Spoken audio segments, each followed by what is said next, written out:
notice it, and I clearly wasn't reading the comments, okay? So anyway, let me start my whole entire spiel all over again. So basically, we're here at court waiting to get inside. It's hot as the devil's toenails out here, as I told you all yesterday, and today it's going to be even worse. But so, you know, the prosecution is going to rest their case, and the defense is not calling any witnesses, which I find interesting. But let's talk about Diddy's prosecution and the compelling case against him.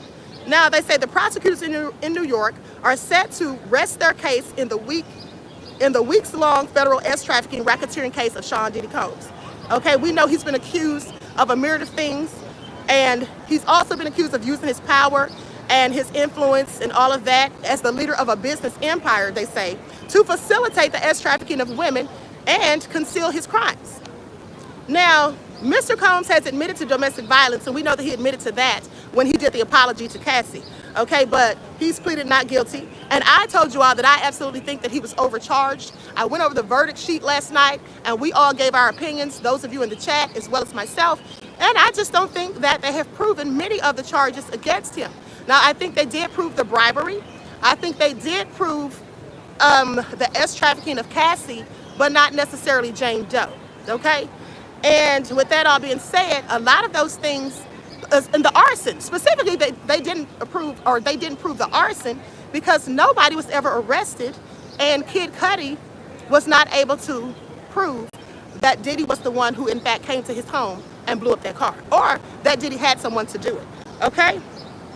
So they haven't proven their case. And the fact that the prosecution, well, the fact that the defense is basically not calling any witnesses leads me to think that they feel like they're winning, okay? And so why, you know, call anybody after they've given very compelling not closing arguments, but very compelling testimony. The witnesses that they have had on the stage. Hold on, I'm sorry, you guys, I'm distracted by all the noise in the background. What I'm saying is basically the fact that they've been able to poke holes in the testimonies of so many of the witnesses. I think they feel like that was probably enough, and there's no need to beat a dead horse, is all I'm saying. They're not calling any witnesses, not even the forensic psychiatrists, as they once said that they would do. I feel like they think that they're, you know, pretty much going to win the case. Now, that doesn't mean that they are, but I'm inclined to believe that that's absolutely what they think, that they're ahead in this race.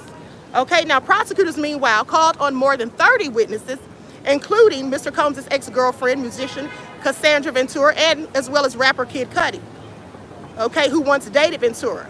Now, legal experts say that their testimony has helped prosecutors to present a compelling case to a panel of 12 jurors, okay, but a conviction on all counts remains to be assured.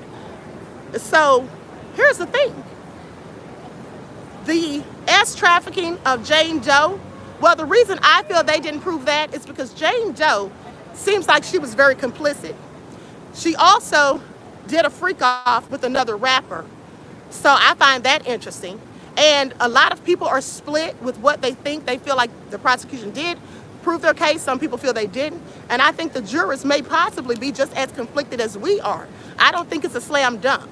But anyway, with that all been said, I want Megan Cuniff, okay, a journalist who's been covering this story from day one. She's here, and I'm going to let her give her thoughts and views on whether or not she thinks that they've proven their case and what she thinks about the fact that the defense is not even calling any witnesses. Okay, so let's get into it.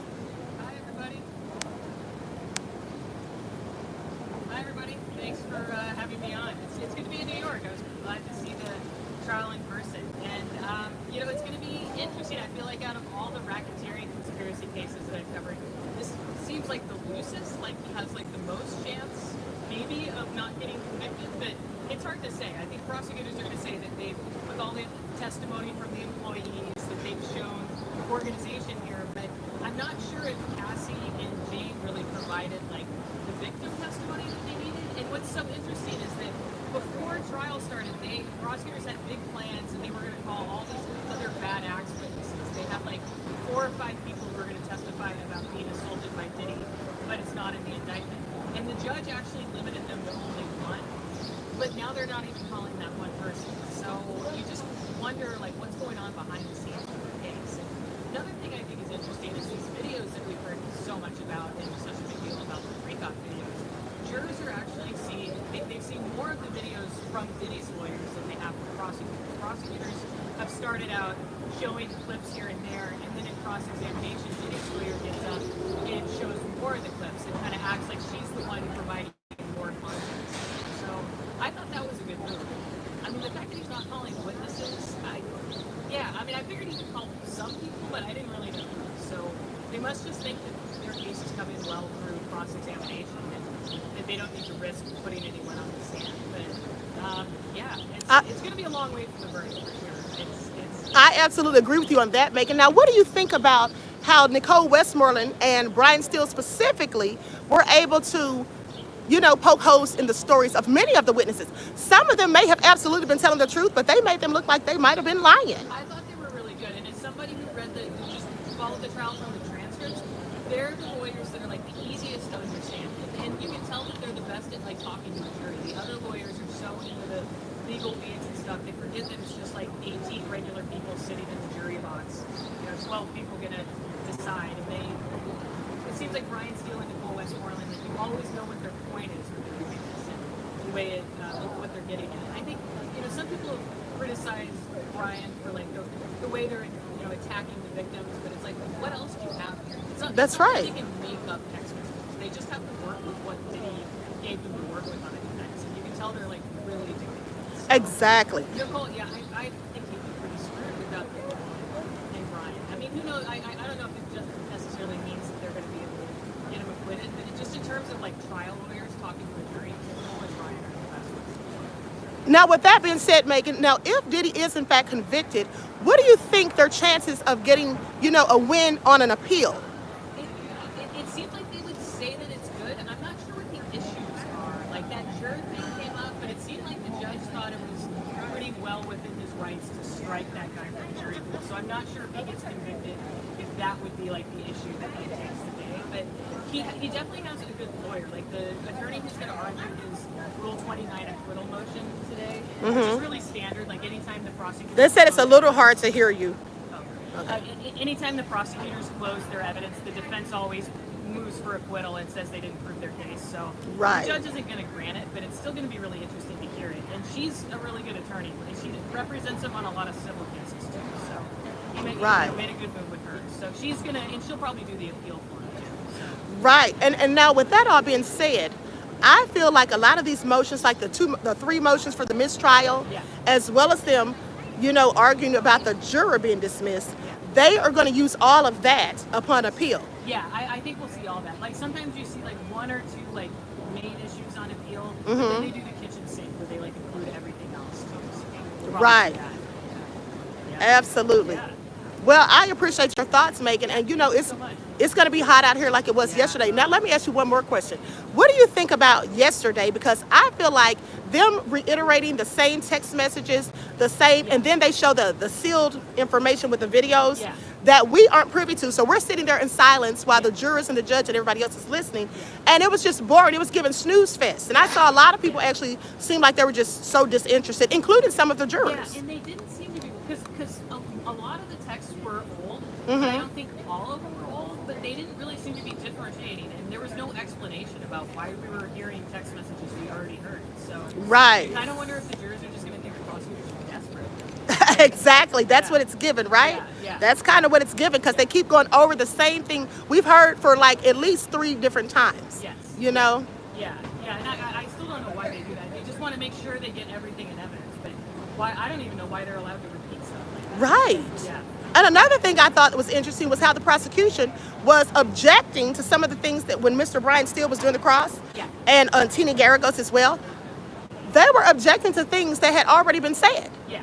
But they're just going over things that the witnesses said and trying to poke holes in it. But they were constantly objecting. And I thought that was interesting. Yeah. It's such a whole game in there. I love being able to see it. It's such a pain in the ass. Right. Absolutely. Well, thanks a lot, Megan. Thank you so much for having me. Yes, absolutely. Okay, so you guys, there you heard it. Now, let's talk about this baby oil, okay? Because, as I said, they spent most of their time talking about the baby oil, the Astroglide, the freak-offs, what's going on in the bedroom and all of that, the S workers. But I feel like they should have focused on other things more so, but that just leads me to think that they didn't have a lot to go on with the other things. So that's why they focused on the freak-offs, the hotel nights and the Wild King nights. Okay, that's just my opinion. And another thing is, some people believe that the women that were allegedly trafficked, you know, put themselves in that predicament, and that they really didn't take any accountability for their own actions and the roles that they in fact played in this. So it's going to be interesting to see how the jury deliberates, what happens, what they think, if they're going to come back quickly with a verdict of guilty, or if it's going to take them a few days to arrive at a unanimous decision, okay? But I think the case is kind of weak. At first, I thought they had it. Listen, I'm going to tell you this.